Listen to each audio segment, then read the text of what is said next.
Today, we just had CPI for December come in at 6.5% year over year with expectations. We're going to break that down and everything else that you need to know. Before we do that, go ahead, click like and subscribe on this video. We're churning them out pretty much daily at this point, covering the massive financial news that you need to know in order to accurately trade and invest in this stock market. So let's get into the headline numbers right here. All information source right from the Bureau of Labor Statistics. I just talked about December CPI coming in at 6.5%. That's right in line with expectations. Stock market initially took a little bit of a dip right when the number came out. It rebounded. It is currently green as of pre-market right before open here on January 12th.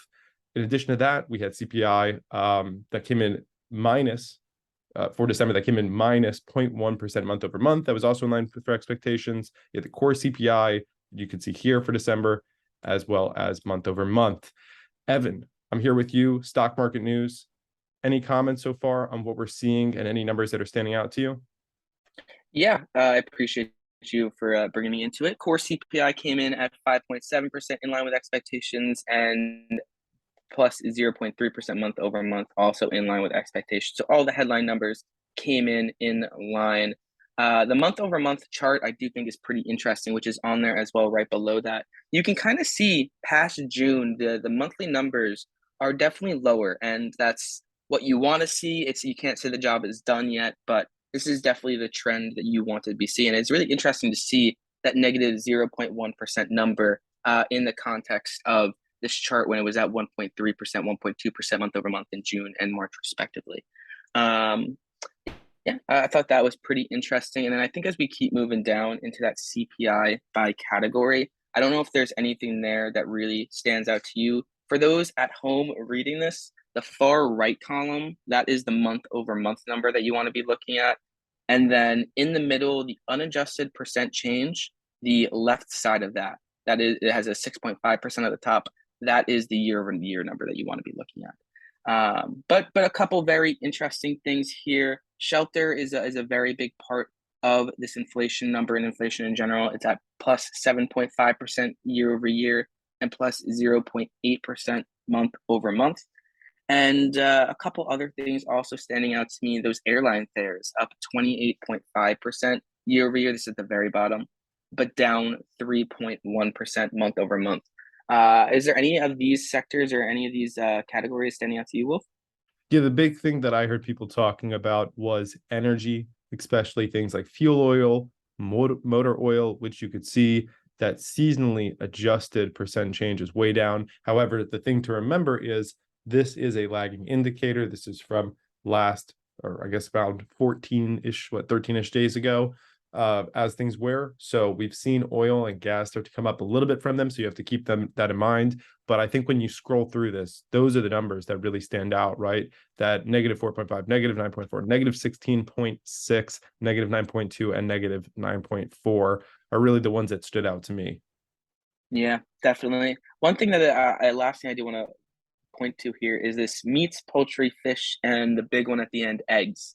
Eggs has become a very big topic on social media over the last couple days, weeks, or whatever. But most of that impact won't be felt in this number because, as you said there, Wolf, this is from the end of December.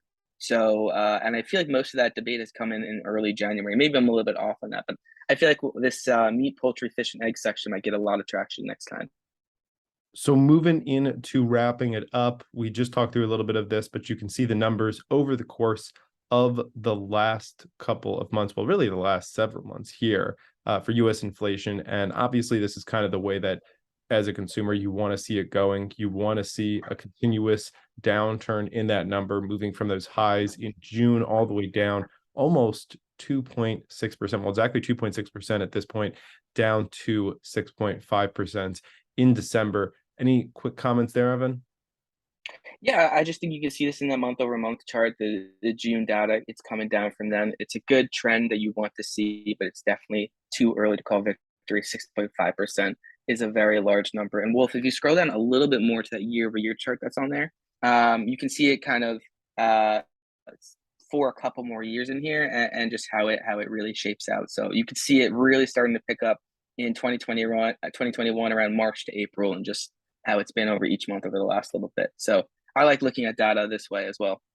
Yeah, this is a really nice format because you can see that we had it for so low for so long, really around that target rate of 2%. We weren't far off from it, as really coming out of the financial recession.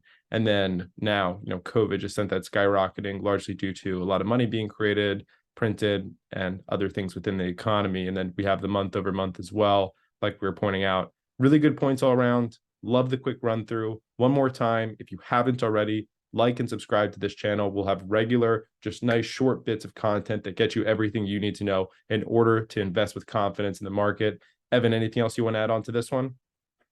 Nope, appreciate the video. Make sure you're checking out Wolf Financial if you're from my video. If you're from Wolf's video, make sure you're checking out my channel, Stock Market News, as well. And like Wolf said, we're doing a lot of videos. This is just the one of many coming. Take care, everybody. We'll see you in the next.